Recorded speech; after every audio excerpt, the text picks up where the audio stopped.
Hello mga kaibigang biyahero. Yung asawa ko nagluto ng itlog na pula. Gumawa siya ng sarili niyang itlog na pula kasi daw, mahal daw ang itlog na pula. Eh sabi ko sa kanya, para hindi na siya mamroblema sa itlog na pula, may solusyon akong binigay. Alam niyo kung ano yon? Sabi ko sa kanya, mag-alaga siya ng manok na pula. At pag nag-itlog yun, tiyak pulang-pula rin yun. Di ba ang kasabihan? Kung ang aso nga, nanganak aso. Eh yung baboy, nanganak baboy. Eh yung pulang manok, mangitlog pula rin. O di ba? O, ito yung itlog na pula. Tingnan nyo. Ayan o, ayan siya o. Sarap na sarap siyang kumain. Ayan. Itlog na maalat. Ha? Paano mo ba ginawa yan, mahal? Paano mo ba ginawa yan? Pinapad ko siya nung October 7. Tapos, kinuha ko siya nung October 21. Ibig sabihin 15 days ko siya binabad sa tubig. Ngayon, yung tubig na asin, ipakuluan mo muna yung tubig na asin, yung tubig na may asin, para yung asin matunaw doon sa tubig. Tapos, palamigin mo muna siya.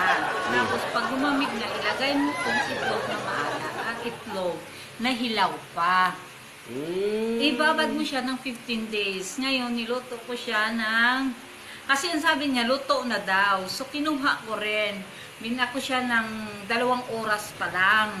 Kasi sabi ko sa kanya, 7 hours dapat. Sabi niya, luto na yan. So, kinuha ko rin. So, ngayon, ang labas, ganito.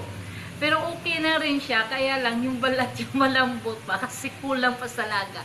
Kasi alam mo kung bakit, ito yung may salari, no? Ito. Kasi sabi niya, luto na daw. Pero, ako na naman. Ang sarap niya talaga. Tikman mo. Anong say mo? Parang itlog nga lang. Di ba? Maalat. Tama lang siya sa alat. Tapos, hindi siya ganun kaalat. Tama na ba? Tama lang daw. Tama lang siya sa alat talaga. Diba? Tingnan niyo.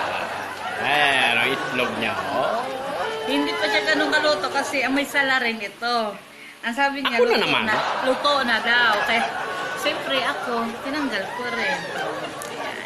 Pero yung yelo niya, asking itlog na maalat na talaga. Ayan. Diba? Kasi ngayon mahalang itlog na maalat dito. Ito, binili ko lang yung itlog ng 8. Ngayon, bibiling ko doon itlog ng 8. Magiging 17 yung itlog na maalat dito. Hindi ko alam kung nakasave ako kasi di ba gas ko pa. Pero nag-enjoy ako. Diba? Sa lahat dyan, sa mga mahihilig sa itlog na maalat, meron na kayong paraan sa pagluluto. Ang sabi ng aking mahal na asawa, na paggawa ng itlog daw na maalat, kailangan daw yung asin ay pakuluan mo muna sa mainit na tubig. Tama ba? Aray.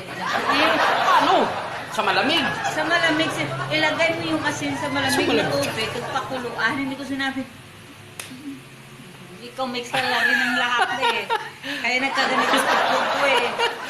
Ayan Ang itlog daw ay pakuluan mo muna sa asin. Na... Tama ba? Oo na. Ayun. Masarap. Maalat. Yan Sige. Try nyo mga kaibigan. Kumuha kayo ng asin na tamang dami na ihalo nyo sa tubig na pag tinikman nyo'y matabang lang konti sa dagat at ang itlog ilagay nyo dyan sa loob ng 15 days. First time ko nagluto. Ayan. Unang-unang luto niya to. Unang luto niya, mga kaibigan. Sa mga asawa ng mga kasama kong biyahero dyan, wala na kayong problema sa inyong uulamin sa itlog na pula. Dahil ang itlog na pula, ay masusolusyonan na sa pamamagitan ng manok na pula. Paalam! Ako nga pala ang inyong kabiyahirong Antonio Ramos at ang aking magandang asawa na siyang aking binibining Pilipina. Ha? Itlog na itlog Si talaga Sheila siya. Ramos. Ha? Itlog na itlog talaga, oh. Parang itlog ano. Oh, kita mo? Itlog na itlog daw talaga. Parang itlog. Ano nasa? Itlog.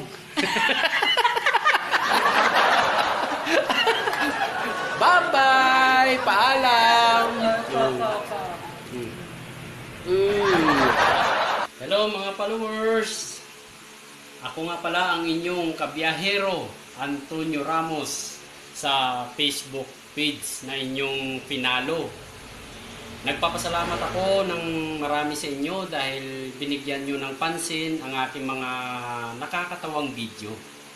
Although ito ay medyo simple lamang, ngunit kahit paano nakapagbibigay ako ng kunting kasiyahan sa madla. Sana tuloy-tuloy nyo po ako i-follow, i-like, and i-subscribe nyo ako sa mga video ko. At i-share nyo na rin sa mga friend nyo para nang sa gayon ay makilala nila ang Biyahero Antonio Ramos. Ang pangalan ko sa aking mga funny video ay Kwentong Barbero at Kwentong Biyahero. Yan, dalawa yan. Meron tayong Kwentong Barbero at Kwentong Biyahero. Siyempre, dahil biyahero ako, ang ibibigay ko sa inyong Kwentong Biyahero. Salamat ng marami ha. Huwag po sana kayo magsawa sa akin. Paalam. Bye-bye.